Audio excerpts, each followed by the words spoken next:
We're going to turn to the 100th anniversary of one of the worst race massacres in our country's history. As many as 300 black people were killed by a white mob in Tulsa, an entire community there destroyed.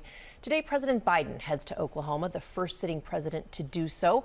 ABC's Marcus Moore is there with the latest on this story. Good morning, Marcus. Cecilia, good morning to you. At about this time 100 years ago, this massacre would have been underway for hours. People running for their lives in the middle of the night into an uncertain future.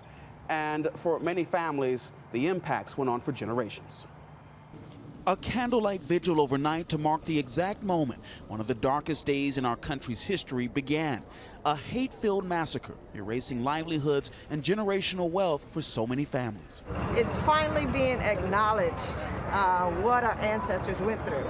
A century later, there is still an open wound in Tulsa after that ruthless attack on the city's Greenwood district, also known as Black Wall Street, the thriving area for black-owned and operated businesses, left in ruins after an angry white mob tore through the neighborhood on May 31st, 1921.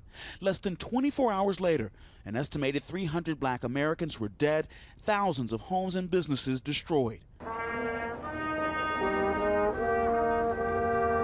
At the historic Vernon AME Church Monday, where survivors sought refuge as the city burned a century ago, people of varied backgrounds and faiths returned, this time to dedicate a prayer wall. When we see this wall is not for us to remember the fights they fought. The wall is to give us the courage to fight the fights we still have to fight, to deal with economic justice, to deal with voter suppression.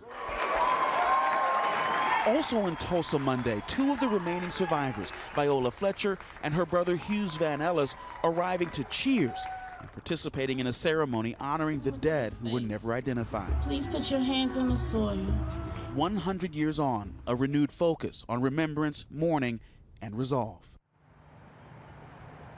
President Biden is expected to arrive here later this morning. He is scheduled to tour the Greenwood Culture Center, and then, Cecilia, he's planning to meet with survivors and descendants of those connected to this horror. Yeah, and one of the injustices that continues is the victims were never compensated in this. The president, when he's there in Oklahoma today, is going to talk about this racial wealth gap, this plan that he's introducing.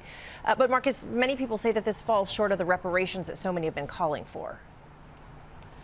Yeah, that's right, Cecilia. President Biden is expected to lay out his plan to address racial income inequality in this country and also reinvesting in black communities just like Greenwood, including boosting federal contracting to small disadvantaged businesses by 50%, an estimated $100 billion over 5 years, as well as creating new rules to address discrimination in housing. But as you point out, there are observers who say that this falls far short of specific reparations for the survivors of the massacre.